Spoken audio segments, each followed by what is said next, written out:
안녕하세요. 박미수 박사입니다.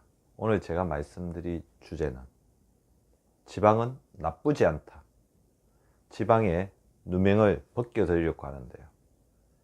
지방은 나쁘지 않죠. 지방은 우리 몸의 필수적인 영양소입니다.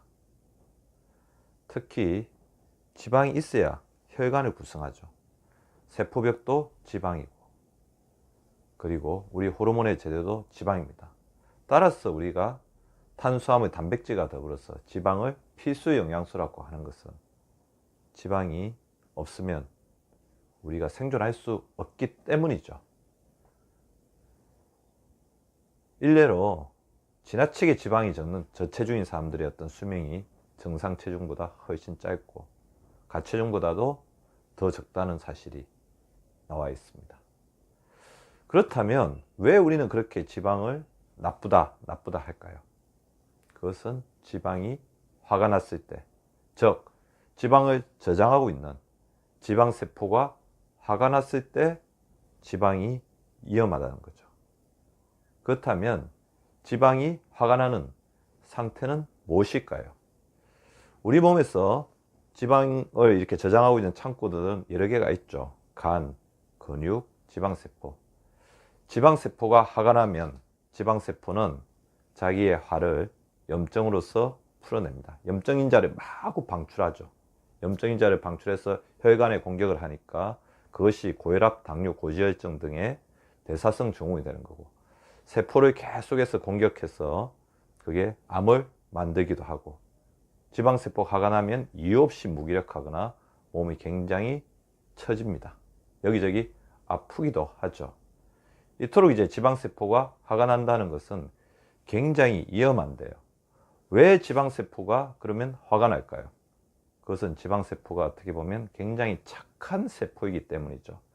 여러분, 제 강의를 듣고 있는 이 시간에도 지방세포가 없다면 제 강의 듣지 못해요. 왜 그러냐면 지방세포는 우리 몸에서 가장 효율성 좋은 저장 창고이고, 이걸 장기간 열량들을 보관하고 있는 거죠. 그래서 열량이 부족할 때 지방세포에서 이런 것, 영양소들을 이제 몸으로 태워내면서 칼로리를 만들어내서 우리가 이렇게 생존하고 공부도 하고 놀기도 하고 운동도 할 수 있는 것입니다. 그렇다면 왜 지방세포가, 어느 때 지방세포가 화가 날까요?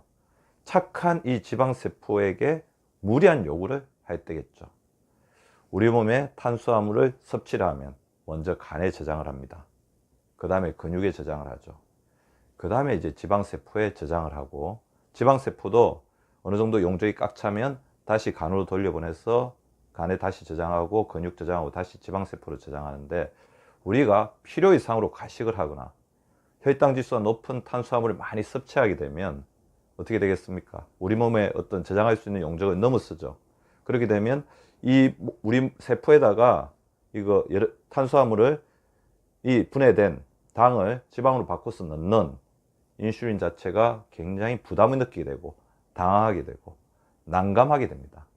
그러면서 혼비백산, 우왕좌왕하는 것을 우리 바로 인슐린 저항성, 인슐린 기능이 떨어져서 우리 세포 속에 있는 인슐린 수용체 문을 열지 못하고 당을 잘 넣지 못하는 상태를 인슐린 저항성이라고 하는데, 그럴 때 의존할 수 있는 가장 어떻게 편한 저장 창고가 지방세포라는 건데요. 그래서 간이나 근육 쪽에 어느 정도 이게 포화가 되고 더 이상 넣을 데가 없으면 지방세포에 계속해서 우겨 넣게 되죠. 그러면서 비만이 되고 고도 비만이 되고 초고도 비만이고, 그런 지방세포를 우겨 넣는데 가장 큰 역할을 하는 것이 바로 복부 쪽에 있는 내장 비만인 것입니다. 따라서 이럴 때 이렇게 지방세포 속에 과도한 어떤 지방이 저장되게 되면 지방세포는 우리 몸에 경고를 보냅니다. 아까 말씀드린 것처럼 염증으로, 통증으로. 그래서 지금은 이제 지방세포가 우리 몸의 필수적인 존재이지만 지방세포가 필요 이상으로 과도하게 지방이 찼을 때는 질병을 만들어내는 염증성 지방으로 간다는 것이 기본 증설이고, 이 염증성 지방은 복부의 내장 비만, 그리고 췌장이나 근육이나 간 옆에 낀 제3의 지방으로 많이 지금 이야기가 되고 있는 것입니다. 따라서 화가 난 지방세포를 달래려면 지방세포가 비어있게, 지방세포의 용적을 여유있게 만들어 줘야 되고, 지방세포에게 필요 이상의 지방, 그러니까 당을 밀어 넣어서 지방으로 만드는 데 있어서 더 이상 중지해야 됩니다. 자, 그러면 어떻게 해야 될까요? 일단은 우리 다른 지방 창고들, 지방을 저장하는 창고들의 용적을 좀 넓혀줘야 되겠죠. 먼저 간의 저장 창고를 비워줘야 됩니다. 간은 지방을 저장하는 것 뿐만 아니라 여러 가지 우리 몸에 있는 독성 물질을 정화하고 노폐물들을 제거하는 그런 역할을 하죠. 특히 알코올이 들어왔을 때 그것을 해독시키는 역할도 간에서 하게 되는데요. 간에 있는 노폐물들을 먼저 낮춰줘야 됩니다. 그래서 적절한 음주 과음을 하지 말고 우리 스트레스 등으로 인해서 간에 노폐물이 쌓이는 것을 막아줘야 되죠. 두 번째, 근육량을 늘려서 근육 지방 창고를 늘려줘야 됩니다.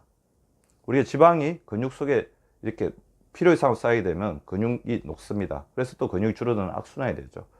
유산소 운동과 근력 운동을 적절하게 하고 근육의 재료가 되는 단백질 섭취를 충분히 해서 근육량을 늘려주는 게 중요하고요. 세 번째로 가장 중요한 것은 과도한 탄수화물 섭취를 절제해야 된다는 거죠. 탄수화물이나 지방을 필요 이상으로 많이 가식하게 되면 지방세포가 비대해지면서 지방세포가 환한 지방으로 변할 수밖에 없는 것입니다. 그래서 삼시세끼를 영양소를 골고루 하면서 약간 배고픈 듯이 먹는 것이 지방세포가 환하지 않게 염증성 지방으로 변하지 않게끔 만들어주는 것입니다. 지방세포는 우리 몸을 지탱하는 가장 중요한 신체 구성요소 중에 하나입니다. 지방세포를 환하게 하면 그 복수는 매우 무섭습니다. 지방세포가 환하기 전에 지방세포가 좀 더 여유롭게 생활할 수 있도록 그 공간을 비워주시기 바랍니다.